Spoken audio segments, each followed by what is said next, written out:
老友記們，上週五現貨黃金真係勁到爆，直接迎來強勢逆轉行情，全日都呈現深 V 反轉，穩步收高嘅走勢。盤中跌到4981.2美元附近嘅低點之後，就快速反彈拉升，反彈力度超級強勁，最終順利利收報5097.79美元，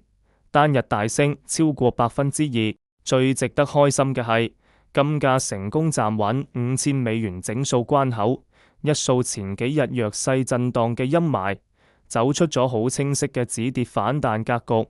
為之後嘅走勢打下咗堅實基礎。買咗嘅老友記，今次真係有運啦！點解上週五金價可以逆轉上揚？其實好簡單，主要受益於3個核心因素一齊帶動：避險情緒升溫、聯準會減息預期再強化、中東地緣局勢持續緊張，呢3樣利好一齊發力，先至有呢個強勁反彈。盤中個情況大家都睇到啦，當金價跌到4981.2美元嘅短期低點時，市場買盤力量就明顯進場承接，買盤動能一步步釋放，帶住金價從低位慢慢攀升。而且反彈過程中完全冇出現明顯回落，好堅挺。期間多空兩邊仲圍繞5000美元整數關口拗手瓜，爭奪得好激烈，最終都係多頭贏咗，成功掌控盤面主動權。尾盤仲維持住穩健走高嘅態勢，進一步鞏固咗反彈成果，冇俾空頭有反撲嘅機會。再講下基本面層面，支撐金價反彈嘅邏輯好清晰，亦都好有力。第一，中東地緣局勢緊張嘅情況一啲都冇緩解嘅跡象，避險資金就持續流入黃金呢個傳統避險資產，為金價提供咗好強勁嘅基礎支撐。第二，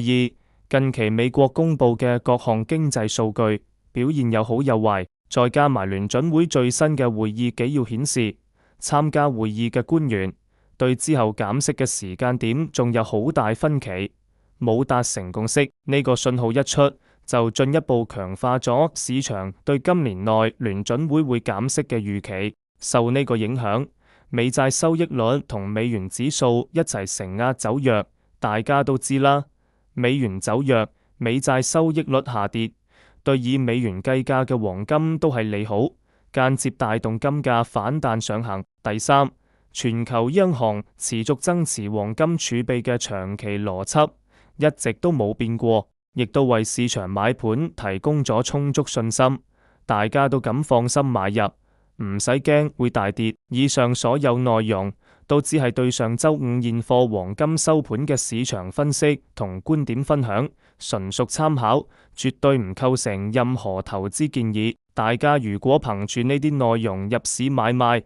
無論最後賺定蝕，都要自己承擔責任。鍾意講金，想聽更多實話、更多實用嘅市場拆解，記得訂閱、按讚、分享俾身邊嘅老友記，支持下。多謝大家收看，我哋下次再傾。